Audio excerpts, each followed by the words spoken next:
Today I'm going to show you how I wasted 6 years of my life trying to become a day trader. But more importantly, I'm going to show you the one simple shift that I made to my trading that helped me take those 6 years of losses and turn them into consistent six-figure a month profits almost overnight. Oh, by the way, my name is Doug, and I've been day trading now for almost 26 years. But the very first 6 years of my trading career, if that's what you'd like to call it, were absolutely brutal. I mean, every single day of the week, I came up with some new and interesting way to lose money. Bull market, bear market, sideways market, didn't matter. I lost money. Every indicator, strategy, theory, or method that I tried, I just got smoked. And at one point I thought, there can't be anyone else on this planet who's as bad at trading as I am. It's just impossible. I mean, I have taken losing and turned it into some kind of art form. But you know what? That wasn't even the worst part of it. The worst part of this whole thing was I was putting in an A+ effort and getting an F- result. I had never tried so hard at something and had nothing to show for it. I would have been better off spending that time just walking around the street looking for loose change that fell out of people's pockets. And really at that time, I felt day trading was the biggest mistake that I have ever made in my life, and it's a total scam. That was until I met a very kind man by the name of Alton, who would ultimately become my mentor. He would take me under his wing and show me something that he called the BST method, Blockbuster Strategy Trade. And this would ultimately become the single greatest decision that I have ever made in my trading career. In fact, if it wasn't for him and what he showed me, I simply wouldn't be here today. And I believe in this so much that this is the very first thing that I showed my wife when I taught her how to trade. And today, I'm going to show it to you. That way you can stop giving an A+ effort for F- results. So today I'm going to show you the exact same 3-step blockbuster strategy trade process that Alton was kind enough to share with me almost 20 years ago. And I'm going to do it in the same exact way he showed it to me, in the exact same way I showed it to my wife. And I'm also going to show you how each step along the way helped me build the right kind of trading foundation to become successfully profitable over the long term. Now, Alton had this very interesting way, let's say, of looking at the market. He believed, unlike what we normally do, which is learn a strategy first, then we try to stuff that into the market we're trading. He felt it was better if we learned the market we wanted to trade first, all its nuances and intricacies. We would figure out what was the very best strategy to trade based off of the way you and I would translate the information on those charts. Now, this would turn out to be one of the most incredible game-changing moments for me, and it made all the difference in the world. And this is where the word blockbuster comes from. Number one, it was because he was this massive movie buff. Even though he looked like George Burns, he loved Burt Reynolds movies. But he felt that watching the market was much like the experience of watching a movie in terms of this. When you watch a movie for the first time, there's all these cool parts you pick out of the movie. But if you watch it a second time or a third time, you realize there's all of this stuff that you just didn't see in that first watch. There's all these things your brain just didn't internalize and comprehend. You just didn't get it in there. So he felt if the more you watched it, the more you would know, like a movie. So if you watch the same movie every single day for 6 hours over one straight year, by that time, you know every little tiny detail about that movie. All the costume mistakes, line mistakes, set mistakes, every single thing about that movie. And I think for all of us, there's a particular movie we've watched that much where we know every little detail about it. And he believed once you got to that point, you would have this extraordinary edge by playing nuances rather than just patterns alone. So the very first thing he tells me to do, which is the blockbuster part of this process, is take whatever asset you would like to trade or that you're currently trading now, whatever it is you'd like to look at. It does not matter what it is. He made that clear as could be. It doesn't matter what it is. The next step is once you've figured out what it is you'd like to trade and look at, take that and move it to a small time frame sub-daily, meaning anything that's lower than the daily chart itself. This could be a 4-hour, a 1-hour, 30-minute, 15-minute, 5-minute, 1 minute. That's also irrelevant as long as it is smaller than the daily chart. Then once you've done that, take that chart and condense it down onto the screen, or you can get an entire snapshot uninterrupted of 3 to 5 consecutive days of intraday market activity. Now, this part is very important. It must be uninterrupted 24-hour to 24-hour to 24-hour spanned between 3 and 5 days. So for those of you that are trading a 24-hour market like foreign currency, cryptos, oil, gold, something like that, you're good to go. Your chart's going to have that reflection of a straight 24-hour session of data. For those like myself who trade stocks, it does not. You're going to have to make sure, which is really important, I've said this in past videos, you have to make sure 24-hour pre-market, post-market data is enabled. You'll find that somewhere in your setting menu, but it's important that we have the entire uninterrupted, data spanning 3 to 5 days. So just for a reference point, what I have here on the screen is I started back then, this is the asset I chose to pick was the E-mini futures, and I'm still using them today. And I've always been fond and started on the 5-minute and have continued to stay with the 5-minute. Okay, again, I want to make this part clear. Let's not overthink these two guys. It's not that important. Just as long as that time frame is sub-daily, the asset is irrelevant. Now, I'm using this TradingView software, so some of you are familiar with it. So what you'll have here is this blue shaded area represents that pre and post market data, the overnight session for me because I'm trading the New York Stock Exchange session. This black highlighted area represents the official open and close. Now I'm on the Pacific coast of the United States, which means that's 6:30 a.m. my time to 1 p.m. my time. And then of course the blue shaded area represents the pre and post market. And this is spanned over 1, 2, 3. That's going to be enough for what we talk about today. So once I've got the asset, the time frame, and all of this spread out here on the chart, what he asked me first was, are there anything that you see, like 3 main things that your eye can see that continually happen on a day-to-day basis, a nuance where you think it's repetitive enough that you can start creating a strategy or start building trades around? Now, I want you guys to understand, this is the first 3 things that I picked out. And I was a pretty crappy trader at the point, all right? So I'm kind of dumb and I don't know what I'm doing. So bear with me. In time, you'll continue to figure more things out, but start with 3 basic things. And here's exactly what I found out. There always seems to be some sharp pre-market move followed by a sharp opening move. Some very aggressive, right before the bell opens, let's say 30 minutes before the market, there's an aggressive move. Then there's some sort of aggressive reversal.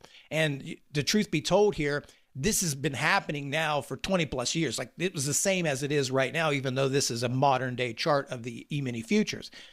You'll see it here too. The next day, you have this very sharp pre-market activity followed by a very sharp reversal when the market opened. You have a very sharp rally the next day going into day number 3, followed by a very sharp reversal. So there's this continual pre-market push either up or down, followed by as soon as the market opens, there's a reversal of whatever that pre-market was. Now, there was something else. Did you find anything else? And the other thing I found was as we move towards the close of business, the last hour somewhere in that patch, there's usually a reversal of whatever the current trend was. So for example, as we're moving up here, there's a reversal of that trend right before the bell. So the trend is up, but there's another reversal right there at the end of day. Same thing here. You move up towards the close of business, and then right before the pre-market, we get into the blue area, there's yet again another reversal. And same thing here. As we've rallied up throughout the day, there's another reversal as we get towards the pre-market. So the main 3 things I found out was there's an aggressive pre-market move, there's an aggressive open move, and there's some sort of fade or some kind of reversal towards the end of the section in those patches of time. Now, truth be told, at this point, I kind of looked at him and said, I know this is going on every day because I've been spending the last 6 years of my so-called trading career trying to find the right strategy to catch that very move. And all I'm doing is catching losses. And not just that, I got this serious case of FOMO, anxiety, and overall depression. So unless I can figure out how to build a time machine, I've got to come up with some kind of strategy that can get me on the right side of the market, or I'm just going to remain screwed. And I just don't see that what we're doing here and how this little exercise is going to help me out. Now, trust me, guys, at this point, this is my mentality. I'm not the nicest person in the world. I've just experienced a ton of losses. I have this negative perception about the market, and I just don't think anything's going to work. So excuse me on those rude talk that you may feel that I had, but that's where I was. And I've explained that before. But he looked at me and he was pretty straightforward. And he said this. So what you're telling me is that right before the market opens, let's say 30 minutes before the market opens, there's some sort of trending move up or down. Is that correct? That's what you said. I said, yeah, that is exactly what I said. Now, you also said that once the market's open, somewhere around 20 or 30 minutes of that time, whatever that morning move was prior to the market open, most of the time, let's say 70% of the time, that move gets reversed. Is that what you said to me? I said, yes, that's exactly what I said. Then you told me that whatever the intraday trend was, bullish or bearish, whatever that trend was, that about 1 hour before the market closes, that move also gets reversed. Yes, that's what I said. Son, that's what he called me. Son, that is your strategy. And I thought for a minute, again, remember, I'm not really brilliant at this moment in my life. Got to beat it into my head. And all of a sudden, man, the light bulb went off, guys. That's it. That's it. Reversal trading. I'm going to reverse these moves. That's my strategy. So what I decided to do is whatever that pre-market move was, I was going to reverse it right at the open. That was it. And then I was going to come back late in the day, and whatever that structure was, bullish, bearish, I was going to fade it or, reverse it, whatever it was. I was going to reverse it. Those are my two trades, one in the morning, one in the afternoon. So I immediately plugged that right into a sim account, and I start trading it about 15 or 20 times. Now, through this 15 or 20 times, I started to realize, hey, this ain't so bad. Just this basics right here. This is pretty good. But I was having some problems. That put me at about not quite 60%. It's certainly better than any position I've ever been in. But I couldn't see still at that point, how is this going to get me to the next level? Like, there's a lot of inconsistencies and frustration. And I'm afraid at this point, if I have too many more frustrations about a market, I'm going to give up on the strategy prematurely. So I went ahead and made those trades, and I thought, I've got to find a better way to catch that move. And I asked him, well, what do I do? How do I figure that out? And this is when he introduced me to something he called the where, how, and what principle. So the where was the very top part or bottom part of that chart in its sequences. So for example, this pivot, this pivot, this pivot, this pivot, and that one. Those were your peaks and your valleys. So when you pull up your intraday chart, again, while you're using a smaller frame, is you're going to see those little intricate pivots. So that represents the where of his sequence. The how was we're going to go back into time and see how did that start? What was the exact signal placement or pivot point where it started? So in this case, it would be right back here on this particular candle. So again, if I have a time machine, I can go right back and buy the very bottom of that candle, right? So that's the how part.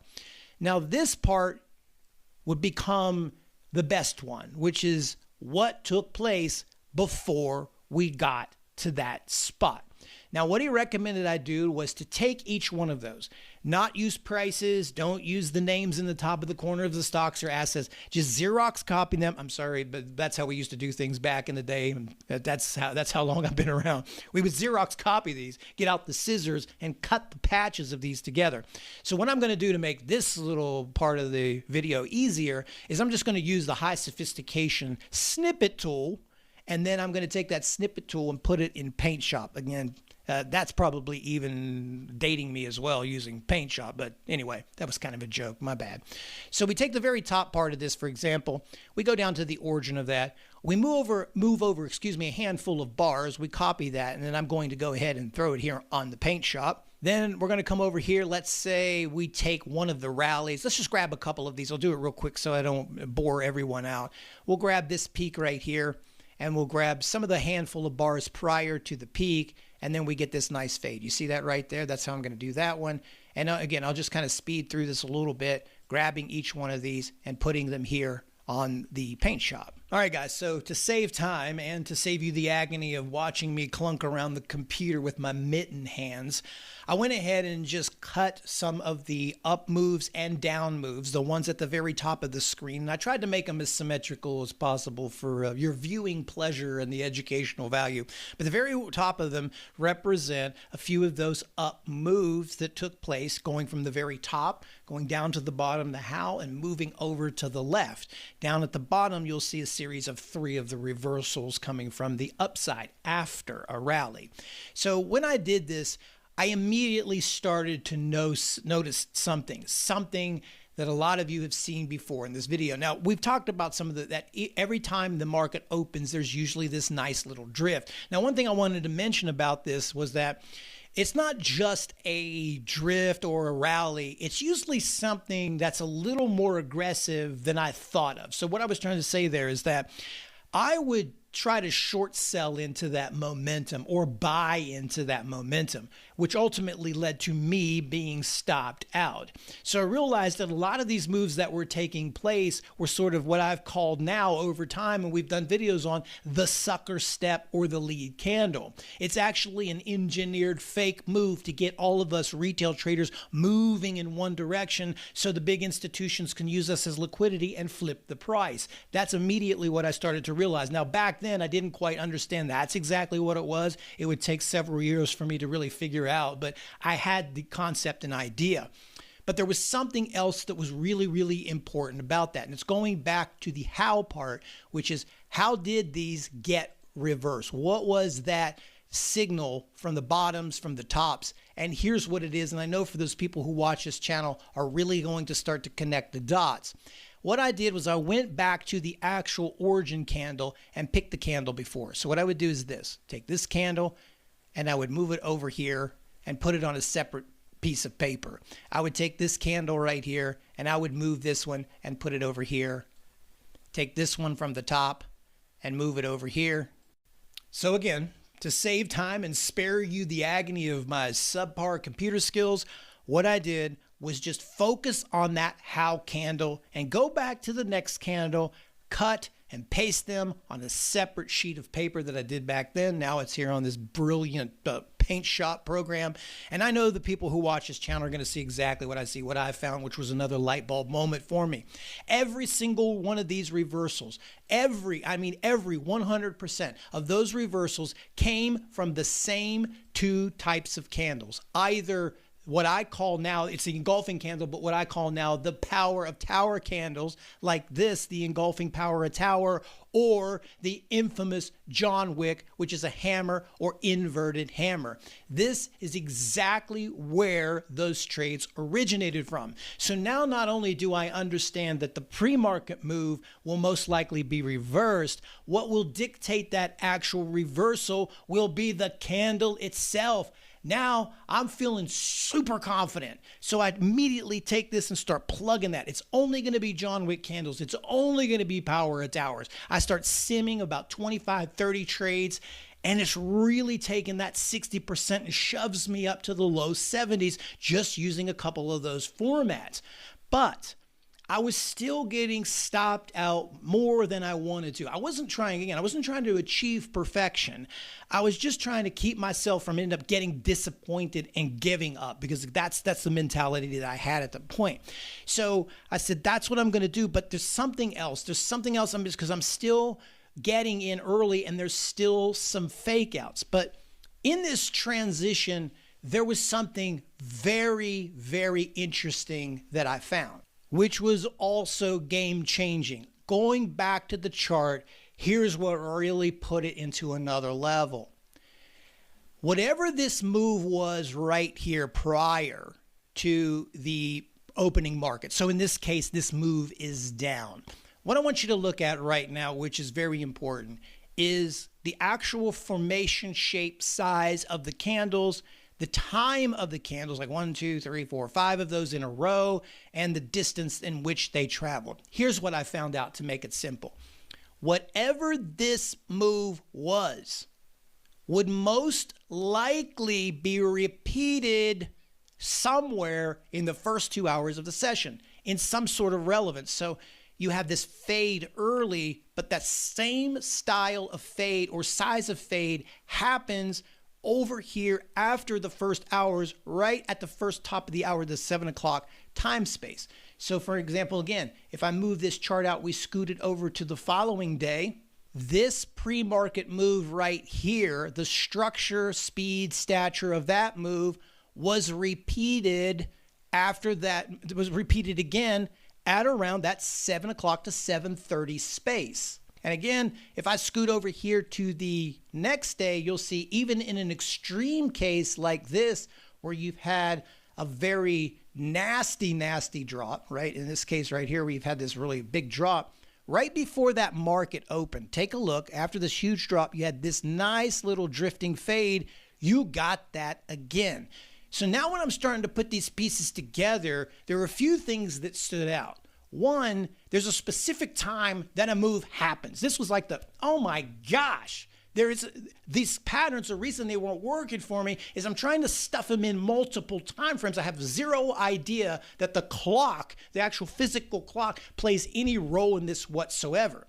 Now I know that before the market opens, there is a move that's going to happen. Then I know that once the market does open in a 20 to 30 minute span, that move is going to get reversed in about 70% of the cases. I know what's going to create that reversal is going to be some sort of John Wick or power tower move. That's my very best candle formation to signal me that's going to be your move.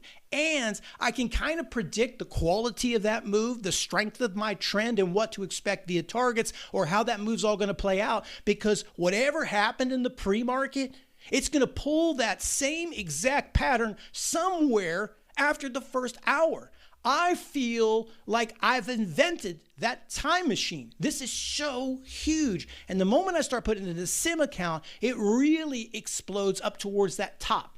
But there was one last thing. And here it is. This was the final piece of the puzzle that took it into just a top tier, lifelong winning strategy that's made me what I am today. And I know you guys know that. And it's called the box theory. When I finally added that final piece of the puzzle with levels, that's where things really went. And that's now what we know as the box theory. Now, I'm not going to go over the whole box theory, the whole principles and everything. I've done like 20 videos of that here. I'll post some of those up here on the channel so you can watch if this is your first time hearing about the box theory. But this is how I created the box theory, or my version of the box theory back then, which is, I'll give you the easy version here so I don't waste up any more time, is you take the most recent highs, or the previous day's high, previous day's low, or the previous high, low of the pre-market. You box the high and the low of that, and you extend that out into the market. Now, what happened with this was very, very important.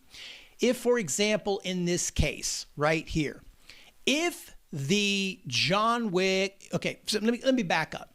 In this case, if that faded off of the, so you'll see right here, you start out with some strength, right? You sell off. If that John Wick, if that reversal can tap somewhere at the base of that level within my specified time frame of 6:30 a.m. to 7:30 a.m., I've got myself an A bull. If there was something higher than A plus, I got myself a huge, high probability, 85% of the time winning trade. And once I did that, and only guys traded that particular signal under those circumstances at the base or the top of that box, as soon as I put it in the sim account, win. It was like too easy. And then as soon as I moved to a live, I'm thinking, I'm going to blow it. It's going to be screwed. Win. And after that, from there on out, from that moment, over the last 18 years, I've made slight tweaks to this, much of which I have taught on this channel, but I've made slight tweaks to that to even make it better than it ever was before. So one final piece of this. Let's take all of this information we have right now, using what we have, what I have said in this video, and show you some live trades, exactly how this works in a real environment. So here's trade one, screenshot at the top. I actually posted this one in the community section here on YouTube. Let's walk through the top-down analysis of this. Now, I've got my box already drawn for convenience. And again, what I like to do is as prices get towards the top of the box, I sell. As prices get towards the bottom of the box, I like to buy. And I try to stay out of the middle, especially when the market opens. Again, if you need more information about the box theory, it's awesome. Watch the videos.